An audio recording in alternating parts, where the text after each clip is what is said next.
নমস্কার দর্শক বন্ধুরা, লক্ষ্মীর পঞ্চব্যঞ্জনে আপনাদের সবাইকে স্বাগত জানাই। আশা করি আপনারা সবাই ভালো আছেন।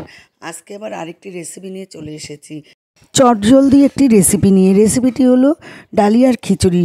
নতুন আলু, ফুলকপি, কড়াইশুঁটি দিয়ে, আমি আলুর চোকলাও ছাড়াইনি। দেখুন, খুব তাড়াতাড়ি প্রেশার কুকারে হয়ে যাবে 10 মিনিটের মধ্যে। এখানে সব কেটে নিয়েছি সবজি। এখানে সর্ষের তেলে শুকনো লঙ্কা, তেজপাতা, জিরে সম্বার দিয়ে দিলাম। ডাল ভেজে আমি ধুয়ে নিয়েছি ডালটা। এখানে আলু দিয়ে দিলাম, আলুটা একটু ভেজে নেবো। ছোটো ছোটো আলু আমি চোকলা ছুলে নিই, ভেজে নিলাম, ওই জন্য চটজলদি বলছি। ফুলকপি দিয়ে দিলাম, ফুলকপিও ভেজে নেবো। সব ভালো করে একটু ভেজে নেবো। এখানে দারচিনি আর এলাচ একটু থেতো করে দিয়ে দিলাম, দিয়ে ফুলকপির সাথেই ভেজে নিচ্ছি। সব আমি একবারেই বসিয়ে দেবো সব। কি সুন্দর একটা ফুলকপি ভাজার গন্ধ বেরিয়ে গেছে।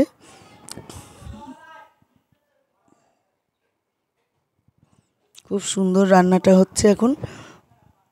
এখানে এবার আমি ডাল ধুয়ে রেখেছি, ডাল দিয়ে দেবো। দিয়ে দিলাম ডাল।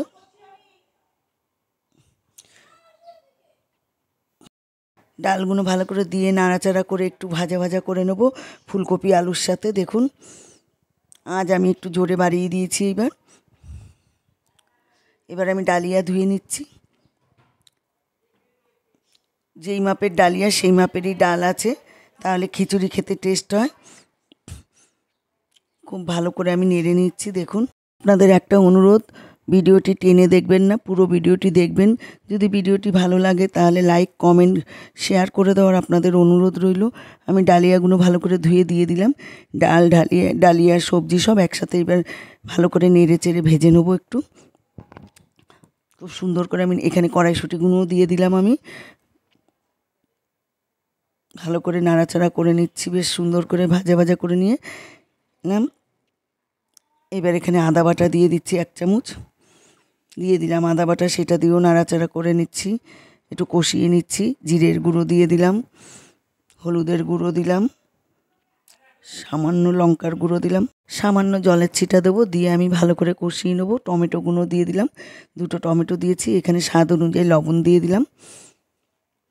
খুব ভালো করে একটু জলের ছিটা দেবো, দিয়ে কষিয়ে নেবো। পাশে আমি গরম জল বসিয়ে দিয়েছি। দেখুন, খুব সুন্দর করে কষিয়ে নিলাম। দেখতে কি সুন্দর লাগছে। দেখুন, হয়ে গেছে কষানো। এখানে 2খানা কাঁচা লঙ্কা দিয়ে দিলাম। বেশি লঙ্কা দিচ্ছি না, যেহেতু আমার নাতি খাবে, ঝাল হলেও খেতে পারবে না। গরম জল ঢেলে দিয়ে দিলাম এখানে, আর একটু জল দিলাম। দিয়ে এবার আমি ঢেকে দেবো। সিটি পড়া পর্যন্ত ওয়েট করে, সিটি পড়েছে, খুলে নিয়েছি। 1/2 চামচ ঘি দিয়ে দিলাম, দিয়ে একটু নাড়াচাড়া করে এবার আমি সার্ভ করে দিলাম। ভিডিওটি হয়ে গেছে, খিচুড়ি আমি সার্ভ করে দিলাম। দেখুন, দেখতে কি সুন্দর হয়েছে। খুব 10 মিনিটের মধ্যে হয়ে গেছে। এখানে আমি আলুর পাঁপড় আর ডিমের অমলেট দিয়ে সার্ভ করে দিলাম। আমার চ্যানেলে নতুন সদস্য হলে চ্যানেলটি অবশ্যই সাবস্ক্রাইব করে পাশে থাকবেন। ভালো থাকবেন, সুস্থ থাকবেন। নমস্কার।